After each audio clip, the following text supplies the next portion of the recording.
Welcome back to the show. And the Fed and U.S. income cap gains and property tax. Is it real? Oh, I think it is. Somebody wrote that beautiful intro.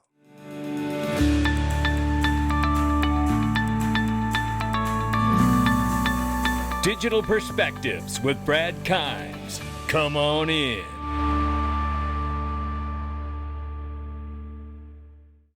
Welcome back to the show. You can follow us on X, YouTube, and DigPerspectives.com for exclusive content. Right now, $3.93 trillion market cap for crypto. The market's up 0.6.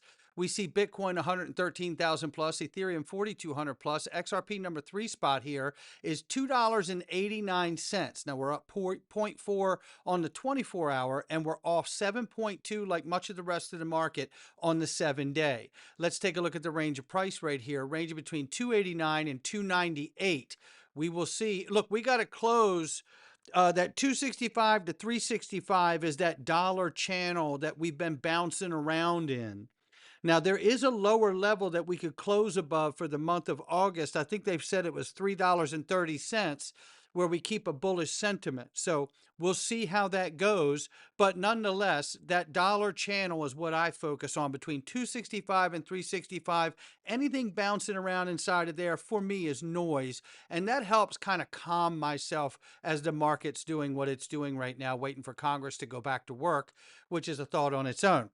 Nonetheless, Caleb and Brown is working 24/7, 365, and they're doing it for you. And it's a great place where you can go open up your free account today, because DAI and myself have come together so you can do exactly that. And I tell you what, don't worry about if you've been hacked, because you know what? They got multiple layers of security there, not to mention the fact if you're worried about your transfer, did it go through? You could actually call them. You can actually set up a call and speak to them. What if you want to start trading the assets and positions and the volatility in this market, but you're not so good and don't feel so confident about setting your market orders correctly? Well, you're going to pick up the phone, you're going to call them, and they're going to walk through exactly what you want, and they're going to make it effortless for you. They're going to take the friction and the headache out of every single bit of that, and you're going to know for a fact that your market orders are set correctly and the right amount of assets will be acquired or sold just like you want to happen. You know, they also have institutional grade custody at no charge. It comes to you free. And you know what? They have one flat trading fee, which is 3.5%. And some people go, whoa, that's high. Well, guess what? If you do large exits, they will negotiate that down for you as well. Just got that information the other day from Jim from Caleb and Brown. So it is a negotiable rate, not to mention the fact that you still get the personalized service, the human customer service you cannot find anywhere else in this crypto space. I put my assets in more than one place, and I always have, and you know where they are, and it's because I feel safest on these platforms. Now, listen, I've been in this space 8 years. I'm not playing around. This, to me, is the number one question we all have to answer for ourselves. I don't want to struggle with self-custody. I don't want to become a target because I self-custody, so I don't. This completely eliminates the worry of that, and along with the multiple layers of security that come with Caleb and Brown, I can also put special restrictions on my account as well. So this way, God forbid, if I do something wrong from my end of the account, I can still make sure that that bad actor doesn't have what they need to meet the special restrictions on my account. I absolutely love it. Go to xrpwealth589.com and open your account today. Oh my goodness, you're going to start getting the best night's sleep you've ever had since you've been in crypto. Breaking right here, Texas moves to end property tax. Texas moves to end property tax. Well, State Representative Brian Harrison says the Texas legislature is now moving towards eliminating property tax, a push that, if passed, could reshape the state's financial system, ignite demands for similar moves across the country. And that is exactly right. And listen to what he says here as he's signing Texas banning capital gains tax. Property tax cuts are next. Hi, this is Governor Greg Abbott, and I'm about to sign a joint resolution that will constitutionally ban a capital gains tax in the state of Texas.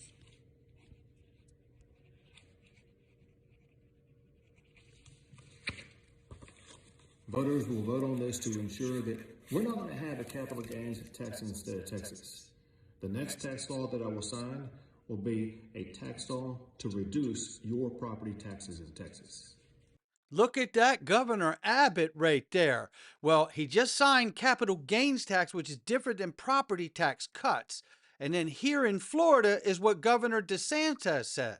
From the property tax situation. It's very important given how that's pinched so many homeowners, particularly our senior citizens who have their homes paid off and they bought it 30 years ago for a certain amount. Now they're being told it's worth so much more and they have to pony up more and more money. It's almost like they have to pay rent to the government just to be able to enjoy their property. And that's wrong. And we need to do something about it. Yes, they do. property- I tell you something, Texas, Florida, Texas also getting rid of, eliminating capital gains tax. Stay with me now. I'm getting the feeling that states like Florida and Texas eliminating property tax, capital gains is starting to signal that we may be moving to a fair use tax model. And with the onset of moving to a new digital on-chain economy, a fair use tax could eliminate old, archaic tax models, allowing the velocity of money to accelerate to the levels never before possible. Let's make it happen at the federal level for all. That's what I say, ladies and gentlemen. A fair use tax would be the way to go. We're moving to this new digital on-chain economy. There's no need for anybody to keep records for a year and then longer. Everything's going to be on blockchain. So why don't we just use fair use, where if you purchase something, you pay a certain amount of tax. That tax goes to state and federal, and we're done here. There is no income cap gains tax. It all should go away, right? That's the model we should be going to. And if we don't, what's the point of moving to blockchain where you can have instantaneous payments and settlement? Here's a talk about whether we're getting the Fed cuts from the Federal Reserve or not. Take a listen. If we get a 25 basis point, 1/4% rate cut, and then no talk of more rate cuts, does that matter to the market? It does matter to the market, and here's why. Let's say that Powell comes out, not Friday, but SEP 17, Fed goes 25. He takes the podium at the press conference and says, well, look, we're not going to do this too many more times. Trust me. Nobody's that good a salesperson. The market's going to say, hey, guess what? Now we have an easing cycle. They're going to be more, 2, 3, 4 more rate cuts, whatever the number is. We in the market will price more of that. Bonds will run. Equities do well. I don't think Powell can really put that genie back in the bottle. The Fed may turn out to only do one cut, but that's not the initial market move. It's a big rally. There you have it right there. It's going to set the market in motion, and everything like risk on assets and equities are going to rally. That's what we're talking about here. So let's listen to BlackRock's Rick Reeder, and hear what he has to say about cuts. Studio is someone whose name has been floated as a candidate to replace Powell. He's BlackRock Global Fixed Income CIO and Global Allocation Team Head, Rick Reeder. Yeah, we'll talk about that later. But Rick, get right to it. Okay. What is Powell going to say if you had to guess? So my guess is he's going to talk about balance. He's going to talk about they're well positioned. When you read the minutes, you're talking about they're still concerned about you have some elevated inflation. I don't think it's that scary a number. You're still running inflation. So core PCE the last 3 months, you're on about 2.8. But I think they're going to talk about elevated inflation. They're a good place today to move. Listen, I think ultimately they're going to cut in September. I think they can cut further. I think they can cut faster. But I think he's going to talk about balance. The economy's in a good position, and that they're well placed to do it. I mean, personally, I think they can go faster, but... Let's say, you mean 50 basis points, which is what Treasury Secretary Scott Bessent, you'd call for that? So I think they can go 50 basis points. I think the environment, you look at the labor data of the last, what was just revised. By the way, the Fed minutes that came out were before those labor numbers came out. The 3 months, you've had a moving average of hiring 34,000 jobs per month. If you take out healthcare, which is not interest rate sensitive, not cyclical, that's 67,000 of the 34,000. Meaning you're really having negative job growth. You have the risk of stall speed for employment. So I think they could go 50. One thing I would say, I said, people think about, where are we in terms of rate of change of interest rates? I just think the price is wrong. We look at markets where things priced. If you take where the funds rate is today, take 5-year inflation break evens, it's 2.5%. It's actually under that. It's 2.42. If you got the funds rate down 100 basis points, you're still well above that. We just don't need to be sitting at 4 3/8 today. Could you go 50? By the way, people think it's panic. You just announce that it's the wrong price. We need to move it to a closer to the right price. There you have it. It's coming. And when it comes, it's going to set this market on fire. And actually, it isn't just the crypto market. It's going to set all the markets on fire because they're going to know what's coming here. Nonetheless, here it is. Inflation is at 2%, says Dom from Easy A. He said, inflation is at 2%, yet Powell refuses to cut rates. Why? My guess, the Fed and Jerome Powell are mad because they know they are being shut out of the new digital on-chain economy with the passage of the Anti-CBDC Surveillance Act. The Federal Reserve will not be able to issue any token to represent the digital dollar in any way in the new on-chain economy. And they're pissed about it. That's my speculation, but that's where I got it. Ripple, Real USD, XRP, plus a banking charter and Federal Reserve master account equals the Fed 2.0 at my house. We'll see how it unfolds. If we're wrong, we'll report it. Fed Governor Michelle Bowman calls digital assets legal and permissible activities. As Congress overwhelmingly supported the passage of the Genius Act, these are very acceptable activities, and they're, of course, legal because we're working on developing frameworks that will allow for digital assets to exist both inside and outside the banking system in a way that is unquestionably allowable activity. Thank you for coming, right? There you have it. Or how about this? How about another Fed governor? Governor Waller says the Federal Reserve plays an important role in fostering a payment and settlement system that is safe and efficient. It sounds like they might be more of a node on the network. I am a strong believer in the benefits of the free market.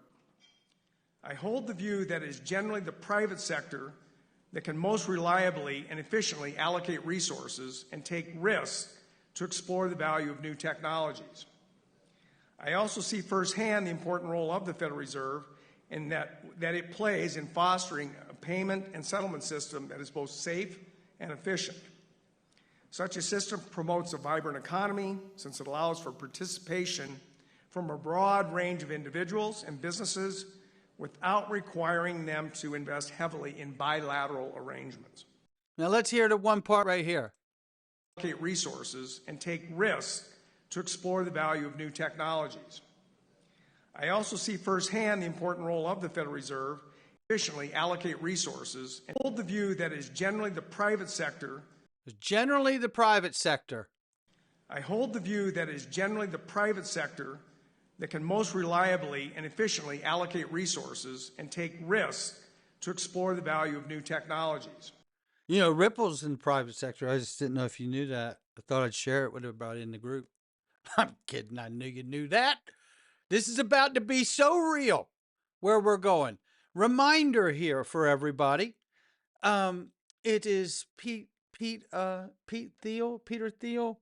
Or Thielen. It's Peter Thielen, I think it is. Excuse me, Peter, if I've messed your name up. It wouldn't be the first time, and I apologize for a bunch of people on this channel. And I will buy some flashcards and Hooked on Phonics program. We'll work on it. Nonetheless, Ripple is a part of the Faster Payments Council, which is the Federal Reserve putting in that new system, and they're working with the private sector in fostering a new payment and settlement system. That's what's happening, ladies and gentlemen. And here is Ripple's chief legal officer at SALT. I want you to hear what he's got to say. I know Ripple actually launched a stablecoin before the Genius Act was signed into law. Obviously, that was back in December. It's called RLUSD. And also, earlier this month, Ripple said it will buy stablecoin payments platform Rail for $200 million. So I'm wondering, did the Genius Act have any role in your decision to create a stablecoin? Obviously, you knew that it was on the horizon, it was on the legislative agenda. Were you optimistic we'll see stablecoin legislation here in the U.S.? So Ripple is enterprise-facing. Our customers are enterprises, banks, financial institutions. So we follow our customers' needs and what they want. And what we're hearing from customers is they wanted the alternative of stablecoins in terms of payments, even before the legislation took form. We issue our stablecoin from a state chartered trust out of New York. held to very high standards. Those standards, I think, are the equivalents of what we're seeing in the Genius Act. So I think with or without the Genius Act, we would have leaned into stablecoins. But I think what we've talked about, this administration promised to make the U.S. the crypto capital of the world, and the Genius Act is the first major step to make that happen. And we think about it as a crypto bill, but put it in perspective. This is the first major piece of financial legislation that this country has seen in 15 years. The last one was the Dodd-Frank bill, which was completely reactive to a traditional finance crisis. This is a major piece of financial legislation that is proactive, that, as Miles said, is encouraging innovation and doing it in a way that's building trust and integrity. It's really a seminal moment, I think, in the way Congress and policymakers think about technology, innovation, and consumer protection. No question about it. Shout out to Stuart. And I just want to give my take here one time, if I could, the first minute 20 here. Shout out to Paul Barron for having me. Let's just pull back a little bit from you said stablecoin wars, Paul, is so spot on, right? Well, let's pull back a little more here. You know, there is a bill known as the Anti-CBDC Anti-Surveillance Act that's waiting to go through. And that's very important because everyone knows that that is going to stop the Federal Reserve from being able to issue a digital dollar a la stablecoin or CBDC, which I love. None of us want it. We don't want any of that. It's pretty clear none of us want that. We're smart enough to know to keep that out.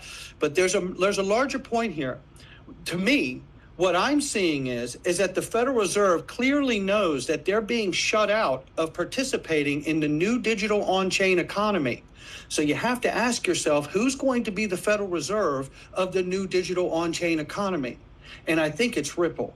And I think it's Ripple because they also have the escrow, which makes them a lender of last resort, a la a central bank for the new digital on-chain economy. And I think that's a larger narrative that we're seeing, and it could play into why we're seeing the pushback and the fight from Jerome Powell at the Fed without discussing it publicly that he's mad with this administration, because they know that the door is being shut on them to participate in this new digital world we're moving to. There you have it right there. I firmly believe that's playing a role. But at the same time that fight's going on, that new system is about to be turned on and ramped up over time. And I want you to listen to official Stronghold video confirms XRP and XLM will directly benefit from ISO 20022 adoption as fully compliant cryptocurrencies, as I remind you at the same time that SWIFT is about to start driving forward and doing blockchain trials for $150 trillion in transactions beginning in November 2025.